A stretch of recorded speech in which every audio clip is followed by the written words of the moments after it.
Olá, meu amigo, minha amiga da TV Novo Tempo, o canal da Esperança, tudo bem com você? É muito bom estar com você mais uma vez. É bom estar com você também da internet, você que nos acompanha pelo YouTube, youtube.com/reavivados por sua palavra NT. É um prazer falar com você também mais uma vez para estudar a Bíblia e orarmos juntos. Hoje a gente vai ler Isaías, capítulo 25. Esse capítulo é um capítulo fantástico. Ele é como vários salmos. Você lembra quando nós estudamos salmos aqui? Os salmos, vários deles são salmos de louvor. E o capítulo 25 de Isaías, ele também é um capítulo de louvor a Deus. Apesar de que ele fala também de juízo, ele fala também da alegria dos salvos quando Jesus voltar, mas em essência é um capítulo de louvor. E eu quero fazer uma oração com você agora para que nós possamos compreender esse lindo capítulo da Bíblia. Vamos juntos, então, orar? Bondoso Deus e Pai, é bom estarmos juntos e por isso nós pedimos agora a sabedoria do Senhor para que nós possamos compreender a Tua palavra hoje, Isaías 25. Fala o nosso coração hoje, pois oramos no nome do Teu precioso Filho, Jesus Cristo. Amém. Bom, vamos juntos então a Isaías capítulo 25, eu selecionei alguns versos, tenho aqui a minha folhinha comigo, onde eu vou anotando os textos que me chamaram a atenção. Eu destaquei alguns aqui, ó. O primeiro que eu destaquei é o verso 2, que diz assim, ó. Vou ler o verso 1 e o 2 para que a gente possa pegar o contexto. Ó Senhor, Tu és o meu Deus, exaltar-te-ei a Ti e louvarei o Teu nome. Veja que ele começa clamando a gente, conclamando a gente ou pedindo, né, para que a gente louve o Senhor. Claro, ele fala de uma ação dele, Isaías, né? Louvarei o teu nome, mas ao mesmo tempo está nos convidando a louvar. Então, louvarei o teu nome. Por quê? Aí no verso 1 diz, porque tens feito maravilhas e tens executado os teus conselhos antigos. E ele diz, os teus conselhos são fiéis e verdadeiros. Então, a palavra de Deus não muda, a palavra de Deus é fiel, por isso vou louvar o nome dele, diz Isaías. Aí o verso 2 entra dizendo, porque da cidade fizeste um montão de pedras, e da cidade forte uma ruína. O que eu anotei aqui é o seguinte, aqui está falando da cidade, provavelmente essa cidade era Babilônia. Claro, aqui Babilônia literal, mas ela também pode se aplicar à Babilônia espiritual. Pouco antes da volta de Cristo, os fiéis a Deus são chamados, lá em Apocalipse, no capítulo 18, verso 4, por exemplo, são chamados a sair de Babilônia, ou seja, a abandonar a prática pecaminosa de Babilônia espiritual.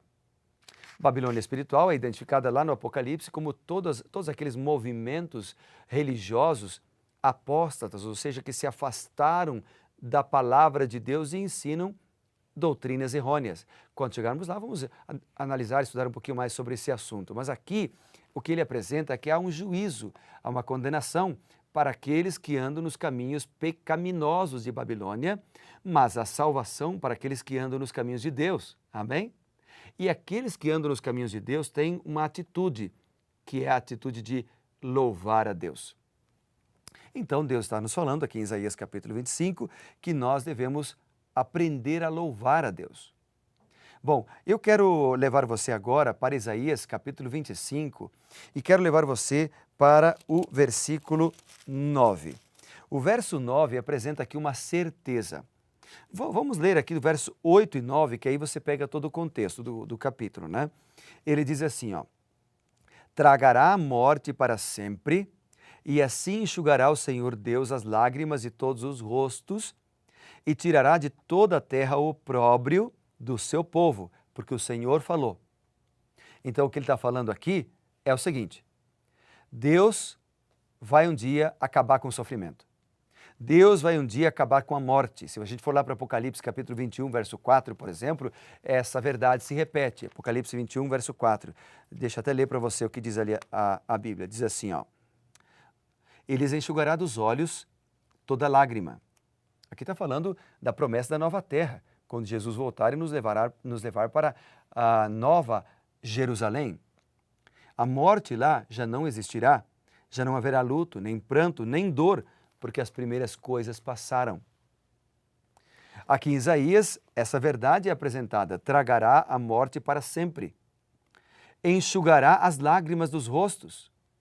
São dois profetas falando da mesma verdade. Ou seja, Deus um dia vai acabar com o sofrimento. Quando? Na sua segunda vinda, quando Ele vier em glória e majestade, com poder, com os seus santos anjos, para dar vida eterna a todos os seus filhos. Nesse dia haverá dois grupos. Um grupo é o grupo dos ímpios, dos maus, né? Daqueles que não andaram nos caminhos do Senhor. Esse grupo, ele olhará para o céu e dirá: caia sobre nós as rochas, caia sobre nós as pedras, os edifícios, as casas, ou seja, nós queremos morrer. Está lá em Apocalipse, capítulo 6, veja o que diz esse grupo. Apocalipse, capítulo 6, acompanha comigo. Veja só, Apocalipse, capítulo 6, diz a palavra de Deus aqui, a partir do verso 12 em diante, mas eu vou ler com você o versículo 15. Os reis da terra, os grandes, os comandantes, os ricos, os poderosos, todo escravo, todo livre, se esconderam nas cavernas e nos penhascos e disseram aos montes e aos rochedos: caiam sobre nós e esconda-nos da face daquele que se assenta no trono e da ira do Cordeiro, porque chegou o grande dia da ira deles. E quem é que pode suster-se? Quem é que pode aguentar? Então todos os maus, todos os ímpios, sem distinção de classes, pedirão a morte. Mas aqui em Isaías capítulo 25 apresenta uma outra atitude, a atitude dos justos, a atitude dos salvos, a atitude daqueles que foram fiéis, a atitude daqueles que confiaram em Deus. Então Isaías capítulo 25, o verso 9 diz: naquele dia se dirá, o que dirão os justos? Eis que este é o nosso Deus, em quem esperávamos, Ele nos salvará, este é o Senhor em quem aguardávamos, na sua salvação exultaremos, na sua salvação nos alegraremos. Enquanto haverá tremor, enquanto haverá pavor da parte dos ímpios, da parte dos salvos, aqueles que hoje vivem em conexão com Cristo, da parte destes haverá alegria, eles olharão para o céu e dirão assim: eis que Jesus é o nosso Deus, Ele virá para nos salvar, nós estávamos esperando Ele. A pergunta que eu faço para você então hoje é: de que lado você estará? Do lado daqueles que vão pedir a morte porque não conhecem esse Deus que vem, ou do lado daqueles que dirão: graças a Deus, nosso Deus, a quem tanto esperávamos, de quem tínhamos saudades, este Deus está voltando para nos buscar. Venha, Senhor Jesus.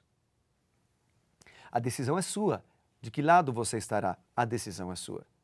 Agora, quando eu volto aqui, Isaías capítulo 25, e eu volto, por exemplo, para o verso 6, o verso 6 tem uma linguagem um tanto estranha, quando diz assim: o Senhor dos Exércitos dará neste monte a todos os povos um banquete de coisas gordurosas, uma festa com vinhos velhos, pratos gordurosos com tutanos e vinhos velhos bem clarificados. É interessante porque nós lemos na Bíblia várias vezes sobre a saúde. Deus quer que nós tenhamos saúde. Em vários outros textos da Bíblia Ele pede para nós não bebermos o álcool. E em outros textos, inclusive, pede para não comermos gordura. E aqui diz que Deus dará gordura, Deus dará o álcool. Como é esse assunto? O tema é que Deus usa a linguagem que o povo conhecia, linguagem de festa, que o povo conhecia para dizer o seguinte: no dia da volta do Senhor Jesus haverá festa. Esse é o contexto do versículo 6 que nós acabamos de ler aqui. E ele se refere à coroação de Cristo na sua segunda vinda. Então o profeta fala de uma linguagem conhecida para falar de algo maior. Ele parte do conhecido para falar do algo desconhecido. Ele parte do real para falar do abstrato, ou seja, está usando a linguagem do povo. Jesus fazia muito isso quando esteve na terra, através das parábolas, por exemplo, né? Jesus usou várias parábolas que eram corriqueiras nos dias do povo para ilustrar algo maior, uma verdade maior, para chamar o povo para perto e dizer: olha, vocês conhecem isto, mas eu vou dar algo maior para vocês. E é nesse contexto que Isaías capítulo 25 usa esta linguagem no verso 6 e depois amplia no verso 9, quando ele fala: olha, a verdadeira festa não é essa terrena, a verdadeira festa não é essa comida ou bebida da terra, mas a verdadeira festa é o que vai acontecer no grande dia da volta do Senhor Jesus. Se a gente lê, por exemplo, em Mateus capítulo 24, verso 30 e verso 31, nós lemos sobre essa festa que Jesus vai aplicar quando ele voltar com poder e grande glória. Vamos ler juntos? Mateus capítulo 24, versículo 30 e 31.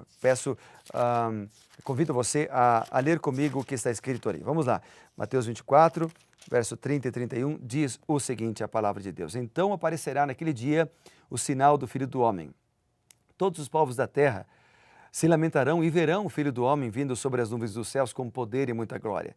Ele enviará seus anjos com grande clangor de trombeta, os quais reunirão seus escolhidos dos quatro ventos, de uma a outra extremidade dos céus. Haverá festa, haverá ressurreição, haverá transformação de vidas, num abrir e fechar de olhos, diz lá em 1 Coríntios 15, nós seremos transformados, os justos serão transformados. Eu, você, podemos estar entre os justos, se hoje nós escolhermos o Senhor. Haverá uma grande festa não material, mas espiritual. Amém? Grande mensagem, não é mesmo? Agora, o capítulo 25 termina com uma tragédia, nos versos 10 a 12.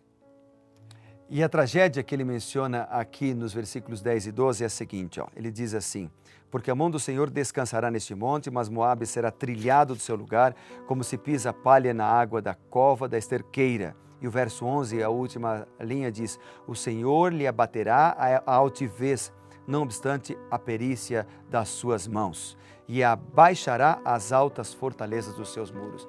A tragédia é que muitos naquele dia não serão salvos. A tragédia é que haverá salvação por um lado, mas destruição por outro, porque os ímpios serão destruídos. É bem verdade que eles escolheram isso, mas é verdade também de que Deus preferia salvar a todos.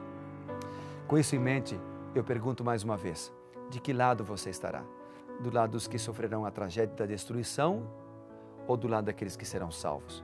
Eu quero ser salvo em Cristo Jesus. Por isso, hoje eu escolho Jesus. E você? Que bom que você escolheu Jesus. Louvado seja o Senhor. Posso orar por você por isso então? Vamos orar. Bondoso Deus e Pai, louvado seja teu nome pela certeza da salvação em Cristo.